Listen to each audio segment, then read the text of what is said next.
Hello, hello. Welcome everyone to this episode of the World Revision Talks. I want to welcome you, Jackie, to this conversation. We met in a beautiful journey called the Venus sequence of the gene keys. And I felt that I needed to be a friend. And so I reached out and you graciously responded. So here we are. And I can't wait to dive in and get to know you better about the different phases of your life, of your spiritual journey, and how your world vision has evolved and where it is today. How would you like to introduce yourself? Yes, I always struggle with this question. It's not quite as easy as it sounds for me. But how would I introduce myself? Well, I guess um, in some ways, at my core and what underpins kind of everything I've done really is that I probably introduce myself as a seeker, as a soul seeker, um, and that's taken me through many chapters in my world, relationally, vocationally, spiritually, intellectually, and um, yeah, and I guess how that has played out largely to date is, I guess, particularly vocationally, is through sort of an integrated experience of the therapeutic realm, psychology-ish, but transpersonal psychology and the spiritual realm. So really this sort of integration vocationally of what was my own personal experience around how do we understand ourselves as a whole human being, as a whole divine human being, and how do we journey with that with each other? How do we support an evolution of what that means and looks like? So I've been in a world of holding space for individuals and groups using creative process, nature connection, and uh, and interpersonal kind of relationships to really kind of just journey together, in many ways to kind of companion the soul seeking of others, um, in the similar way that I've done for myself. So yeah, so I feel like my life has been an unfolding of that, which has then been my vocational path and continues to be as that evolves for me. Mhm. Thank you. And I just want to let people know that you are based in Australia, near True. Melbourne. Yeah, they're the basics. Yes. True. Yeah, and I'm delighted because yeah, just connecting across the world like this and finding new friends in different parts of the world is something that lights me up, and finding kindred spirits in particular. Mm, mm. Yeah, absolutely. Yeah.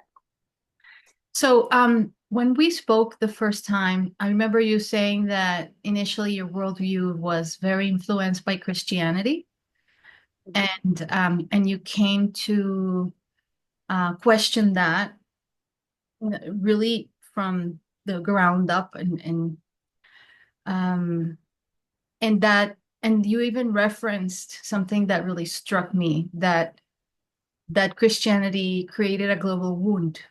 I'm really curious Mm, to explore that with you mm, today, how it shows up today for you. mm. Yeah. Yes. Um, there's such big themes, and in some ways, to sort of generalize is a bit problematic. Of course, there's so many dimensions of the Christian story, the Christian experience, so many ways that kind of lives in the world. So I'll speak for mine, but in no way, you know, suggest that it's in that way kind of globally true. But yeah, I grew up within a family that was uh, very steeped in the Christian faith.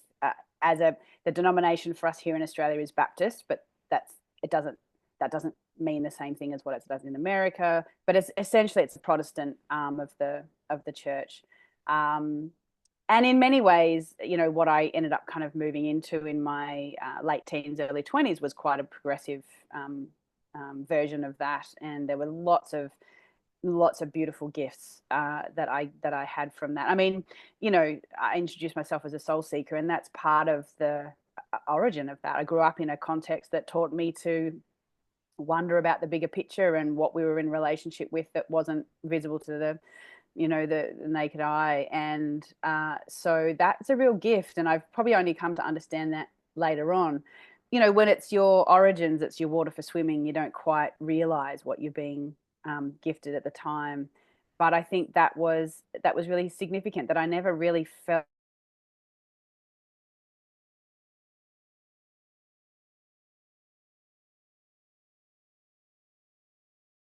um, um, I tried that for a time. So in my late 20s, when things did um, break down to break through for me, I'll come back to that. But when that happened, I really tried to be like, okay, that's it. There's nothing. I've just been hoodwinked. The whole thing is ridiculous. There's nothing other than this, and I just couldn't. just I I just couldn't. I just couldn't be in this world, particularly with the level of natural beauty and the specificity of how creatively and artfully things are made and work together and in relationship with each other. It's just the sort of the daily miracle of being human. Just didn't make sense to me that there wasn't something, and so that sort of set off another journey. But I guess to come back, One second, yeah, Jackie, because there was an interruption in my internet, and I feel like myself and the listeners and viewers might miss an important phrase. I, I sure, I was left with it was the water you were swimming in, the Christian faith, always in that exploration of the bigger picture, and that was a big gift that you came to see later on. But then you cut out because of my internet. Sorry about that. okay, that's all right, And so you probably said something pivotal there. okay. Did it pick back up, or have we lost what happened from there? It Um, picked back up. it picked back up, but then we lost the, Yeah, the sure. the Okay. moment where you asked the important question, it seemed, or you started. Okay. Ooh, let's see if I can remember. Um, uh, so I guess this sense of, yeah, when it's your water for swimming, you don't quite know, like that forms our reality, right? Informs our normal, and so there were elements of what was seeded in me at that time, both gift and wound, that took a long time to realize, because it was all kind of embedded before I really knew what I was engaged in. And the beauty of that was this sense of um, this seeded reality of being as I introduced myself as a soul seeker, that was seeded then, because I grew up in a space where it was natural and it was just inevitable that you would be in relationship with a world or a realm that was beyond what we could see, Yeah. and that gave meaning and purpose to why we were here, and made those questions relevant. I don't think that's what I said last time, but anyway, Yes. Yeah. Yeah. um, yeah, and so I guess just to really honor that, there were many dimensions of the experience of growing up within that context. Like my father's father was a minister, his two brothers were ministers, within the church. It's a big part of my family lineage, and and I am grateful for lots of things: a sense of community, a sense of belonging, a sense of this connection to the beyond. Lots of things that are inherent within me that I am grateful to have had as a foundation. And at the same time, what I came to experience, and it culminated really when so I got married when I was 23 to someone in the church, and it was a huge part of it. I mean, it was what we were immersed in. It was our world and our life. But I really struggled in that relationship, in that marriage, and it wasn't what I thought it was going to be. As is it ever, particularly when you're 23 and you go in as a it's especially naive, Christian. I think that's a whole other story, but it's an important one. It's an important dimension of what got kind of set up as as um uh as an assumption, particularly around sexuality, and particularly around our connection with our own bodies, and and another. So anyway, but so we were really struggling, and essentially that's a really long story, but essentially it came to a place where I felt like I was in this huge dilemma because I felt like I was personally suffocating, drowning in this relationship. I felt like it was going to be death to me or a certain part of me if I stayed, and yet it was part of a belief system where you stayed. You divorce wasn't on the table. It wasn't. It certainly wasn't the good thing to do or the right thing to do. And I was in this conundrum of like, how do I reconcile the fact that something that feels so inherently wise within myself and within my body stands in kind of opposition to a sense of what is a key component within the Christian faith around the commitment to that, and also not just the commitment to that, but sort of this idea of the fact that anything would be possible with God. So kind of like if I just tried hard enough or believed enough or maybe prayed enough or I don't know, did something better, that we'd be okay, and that my kind of admitting that I wanted out was in line with admitting that I had kind of given up on what God could do through us or with us. So that really kind of sparked, it really catalyzed the the the dissolving, really, because I couldn't reconcile that, and I did choose my own wisdom, and I did choose to leave with the support of, I might say, a mentor who was within the church, who was someone who said, who helped me integrate those two things and really privileged my experience. And he's still a mentor today. And it was only really then, once my world collapsed, because everything went with it. The church community and it was everything that I was a part of. It was completely woven through who I was. So I stepped out of my marriage. I stepped out of my entire world, really, my constructed faith and my community. So it was a dark few years there for a while everything came crashing down and needed to come undone and really unravel and sort of become a bit of, the construct had to fall into the rubble. And I didn't have that perspective at the time. Of course, I just thought my world was ending. But looking back, I'm just so grateful, and I'm so grateful for the support that I did have to be able to take that step, because it was the beginning of the real evolution of my sense of the divine and my experience of that. And I only then started to really understand kind of the wounding nature of what had been seeded within my experience of the church, which I do want to make that distinction, like that sense that the original Christianity and what I grew up in were not the same thing.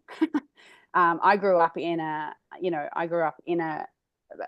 politicized institution that had taken elements of a story and crafted it within their political and consciousness agenda, and left bits out, added bits in, interpreted things in a particular way, which of course we're only able to interpret things to the degree to which we can consciously conceive them.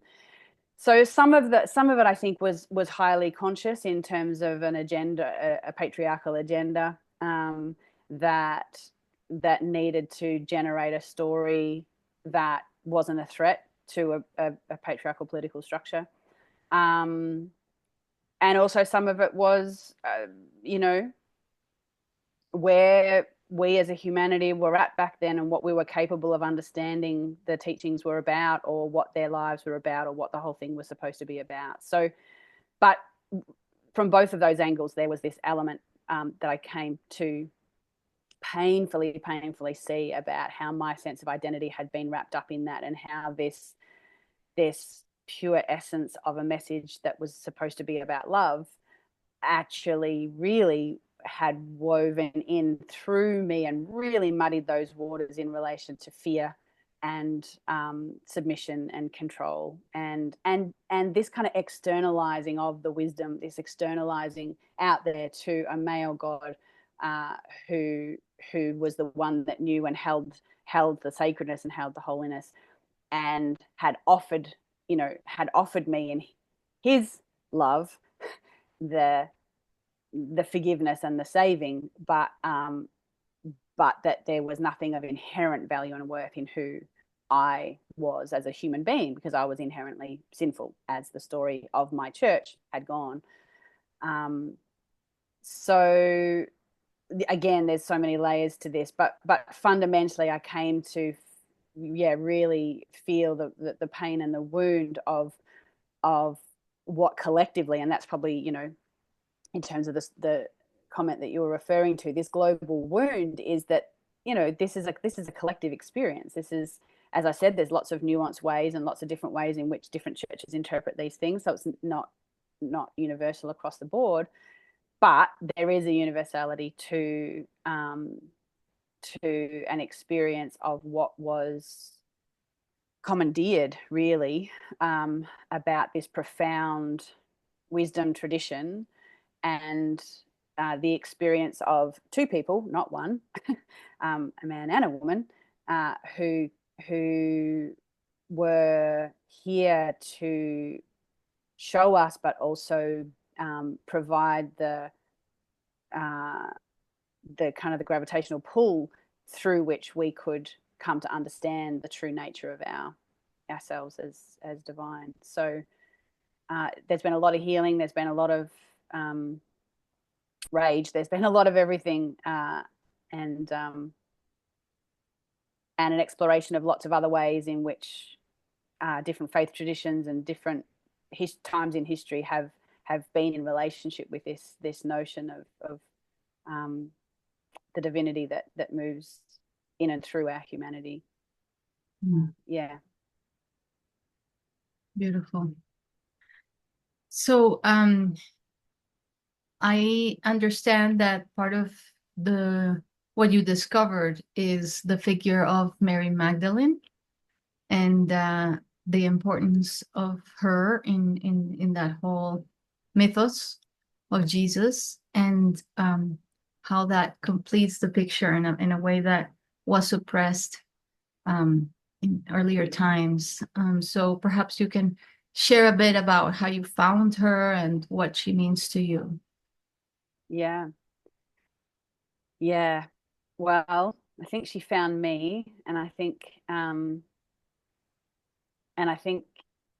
looking back, I sense now that of course she was there all along, but veiled as she kind of has been since she was eradicated from the story, but also defiled within the story. So I grew up, again, in my tradition, with the stories of Mary Magdalene being that she was a woman who was in Jesus' era and there when he was in his life and ministry, and that she was a prostitute who had been healed of her 7 demons, which were the essence of that prostitution, by Jesus, and became a devotee of his.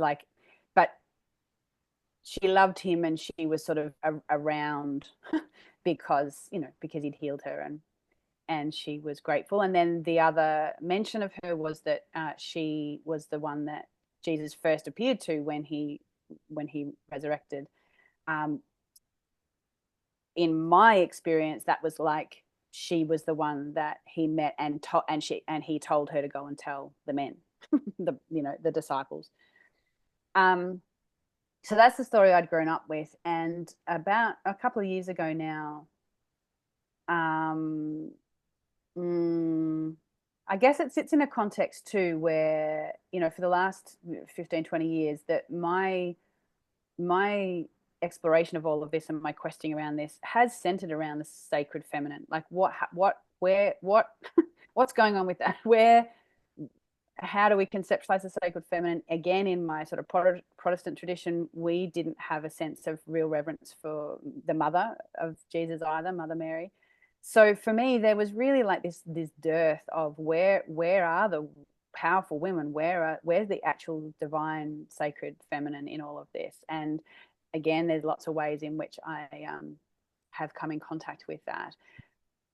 But a couple of years ago, I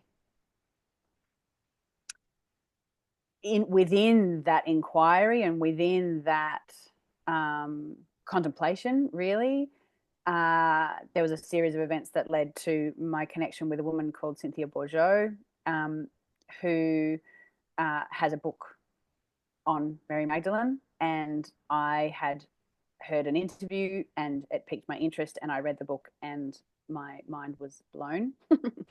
And really it's gone from there. I've devoured kind of everything that she's written, and then really followed threads to really satiate this kind of roaring hunger that has kind of erupted in me around the significance of who she actually was, and really the way that it actually leads me back to a Christianity I can believe in. I can't remember who this quote is from, unfortunately, but I've really appreciated this quote that, it's not that Christianity doesn't work, it's that we haven't tried it yet. And I think in that sense that we haven't been able to inhabit the truth of what Christianity was always about, because it was altered so foundationally, that we're yet to really come into contact with the golden essence, the rich essence of what it really was about. And she's pivotal to that, because she, according to some, to historical ideas in various ways and various downloads and input from people who've opened to this inquiry, she was not a prostitute. She was a high priestess in an Egyptian wisdom school lineage, in the lineage of Isis, and she had, from 12 years old, been part of this mystery school and been raised to specifically, connect to herself as a divine being in human form, in all the ways that impacts our understanding of ourselves. And so that by the time she met who I now call Yeshua, which is his Aramaic name, they met in mutual recognition that she had done her work. she had what we might now call shadow work. She had done that. She had been a devotee to a lineage that was about awakening, and that she met him in the power of that within herself. He, of course, is who he is, had also done his work, and had also, had the particular experience himself of his awakened awareness of himself as a divinely empowered human. And together, their relationship and their love and their work together formed the true heart of what can sometimes be called wisdom Christianity or rose Christianity.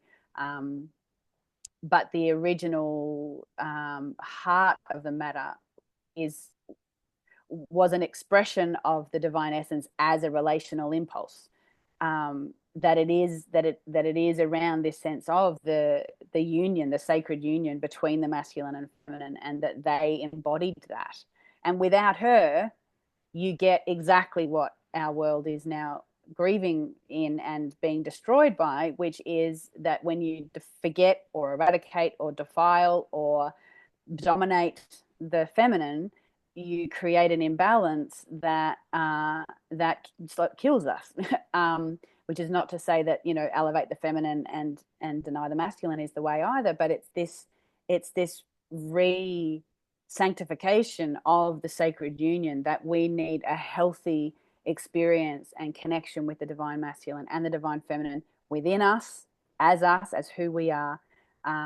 We need ways in which we come from that true ethos in our social world and in our natural world relationships, that we've forgotten that we're part of the earth, and the same wound is wreaking havoc, that we have turned on our mother, so to speak, that we have separated ourselves from the divine relationship with the sacred feminine as the earth, and as a result, the level of dominance and violence and destruction that can take place is what we're living in, is the reality that we're now a part of. And so, for me, Mary Magdalene is, particularly because she's part of my lineage, like, it's my heritage, it's part of my profile, so to speak. It's part of who I am to be in this lineage, and I now believe to kind of be part of retelling the true story, is that a Christianity with Mary Magdalene in her rightful place also means that we get a true picture of who Yeshua was, because that's an entirely different matter if he was someone who was in relationship in whatever form with, but certainly in respectful, peer level form with her. It gives a whole other construct to really understanding what he was speaking to, and deepens the whole thing, and really provides a way for what I think is the core essence of the healing that we're all needing in our own relationships. I mean, this whole love thing is what makes the world go round. It's what we're all seeking. It's what we're all needing. It's what we're all trying to find our way towards, whether it's love for ourselves, love for our partners, trying to find a partner, trying to be in the world, finding our tribe, being in relationship with the earth. We can't do any of that well if we haven't, I think, sort of stepped into this place of reconciling ourselves with, who am I as a divine feminine being? Who am I as a divine masculine being? And what does the sacred relational nature of that offer? What love emanates from that place? It's completely different from the love that emanates, or the idea of a love that emanates from something that had taken the wild heart of it out. Yeah. Mhm. Beautiful. Ooh, what a journey. Yeah. Yeah.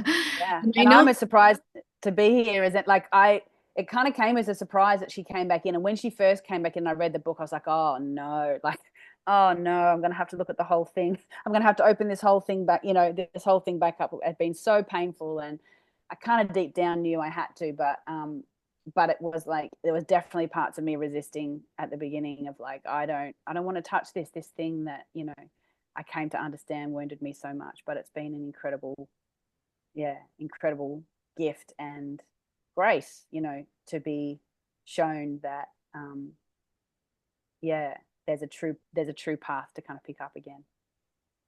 Yeah. I greatly admire people who live through disillusion of their identity, and because it takes great courage to turn your back on everything that has built um, your sense of security and community, etc. And I see that for you, you have not lived that only once, but it's possible that you're going through that again, from what you told me recently. Mm-hmm. So right now I'm writing the chapter of my book about the calling from the Mm-hmm. soul. Mm-hmm. And I'm wondering what is the calling now that is having Mm. you step away from um, other layers of your identity. Yeah. Yeah. Oh, another big topic. But yeah, you're right. I'm on the cusp of, yeah, I mean, there's been a few iterations of this over my life, but this is probably the next biggest one to really, I'm stepping away from really kind of everything that I've um, known, professionally, vocationally. I've had my own practice for many years now, with one-on-one work and also group work, and um, yeah, and I am putting all of that down. So my whole um, there's been a journey over the last few years of starting to follow, probably the last 7 or 8, in very visceral terms, of feeling like there was a niggle at this soul call, what I would call it now, to step to to find something of who I was or what I was here for that I didn't currently know. And I didn't know what that meant. And I thought maybe I was just deluding myself. There was a very good chance of that.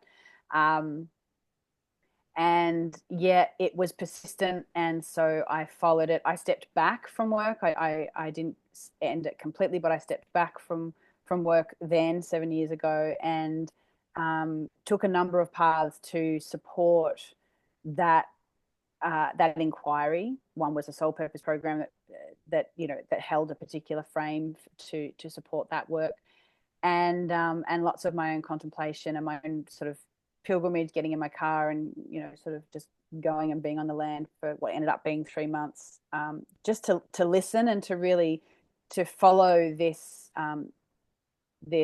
quieter but persistent, this voice that I needed to learn how to be in relationship with. I needed to learn how to listen to, and I needed to slow way down, and really open my whole self, my whole body system, my whole sensory, intuitive, sensual body too. And again, there's so many dimensions, but that led me to and in that time, within that time, my mum was diagnosed with cancer, and we had a 2-year journey with her through that. And then she passed away in March of 2019. Then, of course, COVID hit in 2020, and so it's all been these powerful kind of experiences of life and grief in many ways. But my mum's death was also a really significant component of this. And again, that's a whole story in and of itself. But she was a highly soulful woman. She was a Christian as well, but she was much more of a mystical Christian. She too had really inquired much further beyond the traditional schemes of things. And we were very close. We were very soul connected, she and I. And so her passing opened up a whole dimension, really, of my relationship with her on the other side of the veil, and therefore my relationship with everything that's on the other side of the veil, including following this call. And I feel like she's been an important kind of accelerator in some ways of me being able to sense into and feel that.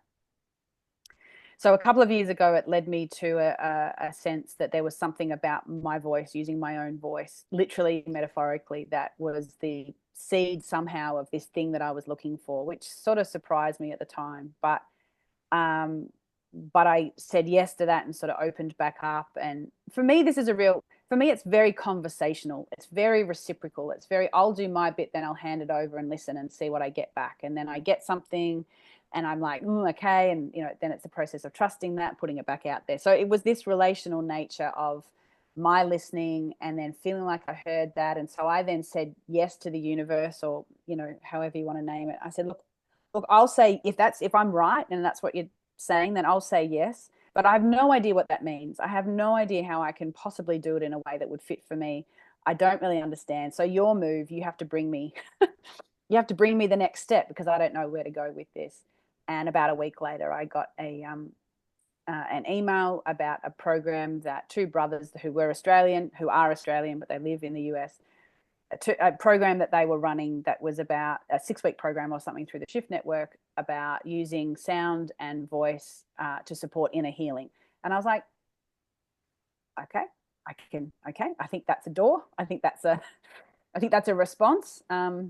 And it feels aligned, and it feels like a way I can kind of step into this. And that led to another course, which led to another, and I was really taken on this incredible journey with that, and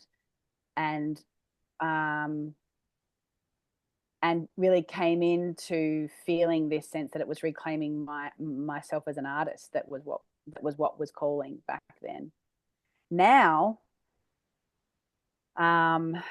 I'm in this next that the journey that I've taken with them culminated in writing, recording, and releasing an album, which has just happened just Easter this year, and now I'm in this kind of liminal space again about, okay, what now? How does this live? How does this evolve? And that plus my spiritual journey with Mary Magdalene and with everything that's evolved through there, and the times that we're in, I feel like, again, through the support of the Gene Keys and the journey that we take together through that, and my deep contemplation around what I'm really here to do and be, especially at this time in my life and in this time in the cosmic story, everything started to point towards the fact that it was time for something to die, like comprehensively die, in order to support the death and rebirth cycle and to allow for the new iteration of our capacity to step into the full potential of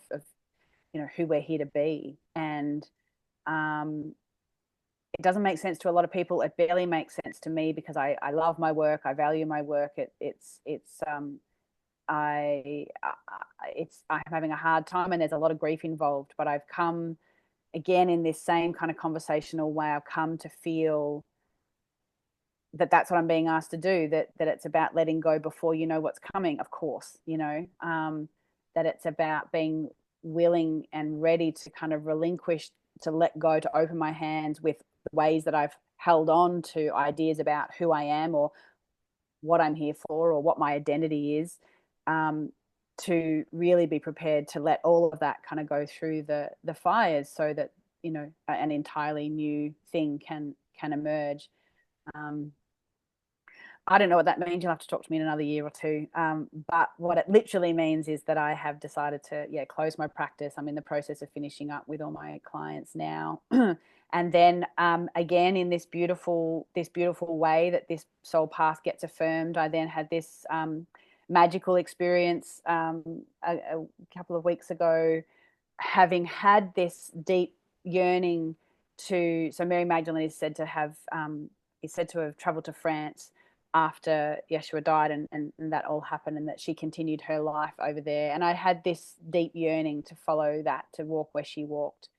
But in the process of the life I've just described, I'm not financially flush, and everything I had went into the album. So I haven't had the financial means, but like, okay, well then I'll do that. I'll go and do that by normal means. But again, I kind of threw it out there and said, look, that, to whoever, this is, I feel a yearning for this. If it's my path, if it's what you're calling me to deepen, then, open a door.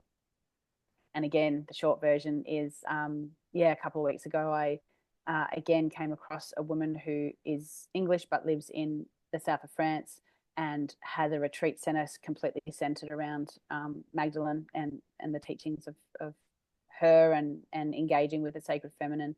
I reached out to her with a short kind of sense of, this is where I find myself. I'm reaching out to see if there's any way that you feel connection would be mutually called for, perhaps with an exchange of working on the land, or some other way of being able to offer service. And she has graciously reached back and said yes. So I'll be going to France in 6 weeks, and that will be really the ending. It will be the time of ending the life that I've known here, and going to walk where she walked, and listen to her in that way more deeply, and to them, to listen to this sacred union, to allow whatever wants to be birthed in me to come through. Mm. It is so beautiful to listen to you and hear that archetypal journey of listening to the call, surrendering, not knowing how it'll all pan out, and then the synchronicities coming in, and the support, the path appearing out of nowhere. Yeah. Yeah, it's proper magic. It really is. It's so astounding to feel graced by that, you know? It's yeah, it's quite extraordinary. It doesn't stop me doubting and fearing, sadly, but that's my humanity. But it is profound um to feel the love, to feel the relationality. I'm not doing this alone. I'm following something, um first and foremost my own higher self, my own soul wisdom that is connected to the great divine, I believe. So um but it is a great privilege, as well as being, from a worldly perspective, um very unsettling and very terrifying. Yeah, yeah. As you were speaking, that part of my humanity was also asking questions like, does she have like a big fund to support her through these inquiries? And No, she does not. She does not, and she's yet to find the benefactor, or but that's been part of it, yeah. Like, and coming to this place of resigning, like of ceasing any kind of income channel that I have, with no sense of how money's going to come in. Like, I really wrestled with that for so long, but again, it's like, well, what do I really believe? Do I believe I'm connected to the source that will provide for me, or have I really taken on the human burden of, I must do it by myself, and I must figure it out with my own mind, and make rational, sensible decisions to make sure I'm taking care of myself. Now, we have a rationale that needs to be used appropriately. Like, I'm not saying this is for everyone, and it's not for me all the time. Like, I'm not discounting that sometimes you just do have to make good rational decisions. But for me, at this time right now, I feel like the call is to lean into the other, and to trust the magic, to trust the non socially, culturally, dominance paradigm constructed reality of how we live in this world, um, and how we're provided for, and how we live through our vulnerability into our strength. Not a yeah, not a force constructed, or a I don't know, just not playing the game in the same way, really. But I don't know, I could come crawling back in a month and say, nah, it didn't work. Again, you'll have to ask me later. I don't know, but this is, it is kind of the grand leap of faith, and yes. I'll see.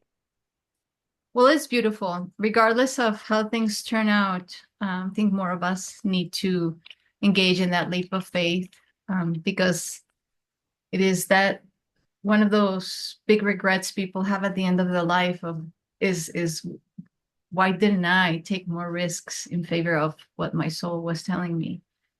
Yeah. Yeah. And that was part of this decision, this contemplation for me, was, what will I regret if I do? What will I regret if I don't? And I really feel like, yeah, these times are really saying, it's kind of now or never. We're on a precipice, as we know, from on so many levels. And I think, yeah,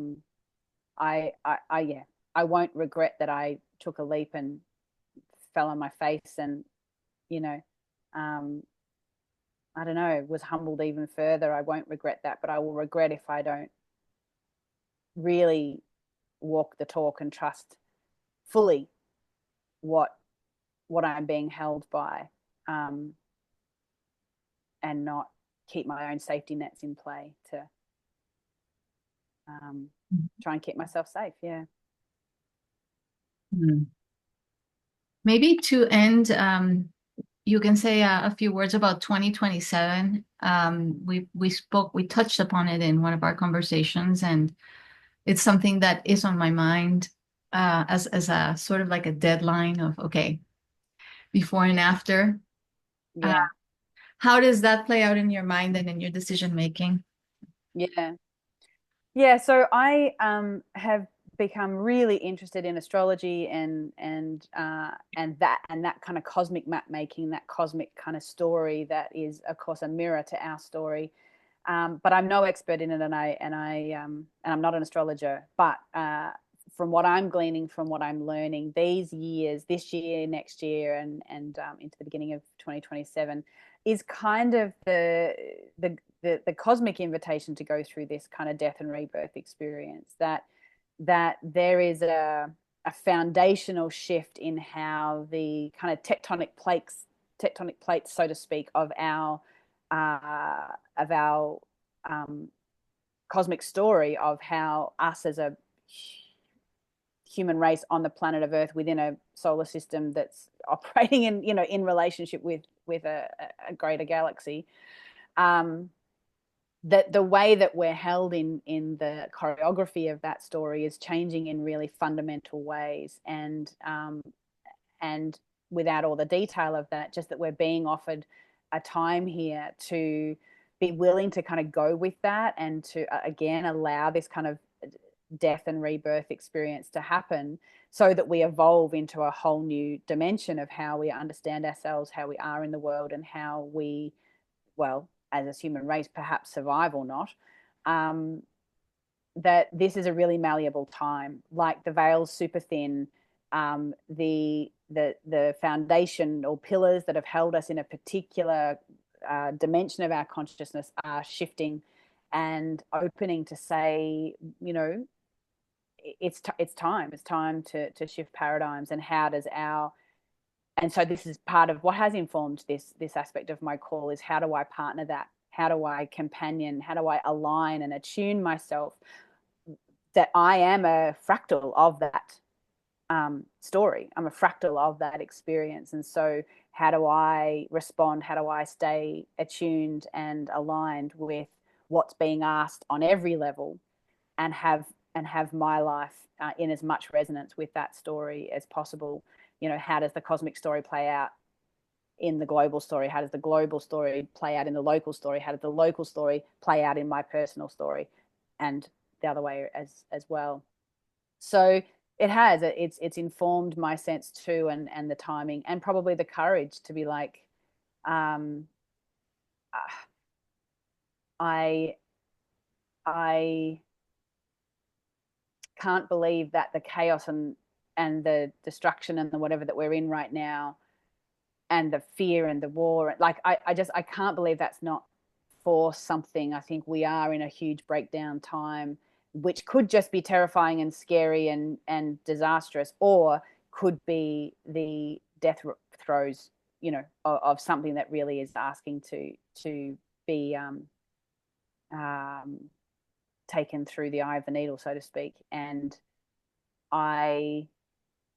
it rings true for me. It rings true for me that we're being offered a new capacity to evolve in our relationship with the magic, in our relationship with a cosmic reality, in our relationship with a life that is so much more than the parameters of the game that we get fed on a daily basis. And I think we're being asked to kind of, we're being shaken to say, can you wake up to this? Can you let go of your need to stay safe in order to actually come alive, to actually step into a whole new dimension of what it means to be consciously awake and alive, and in and of the love that is really trying to call us forward into a new way of being, into a new realm of healing, into a new era of what that sacred union was always trying to point us to.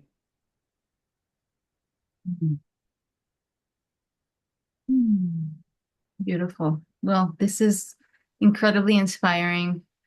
I really honor you and your way you're listening to the call and attuning to the bigger stories and energies of this time.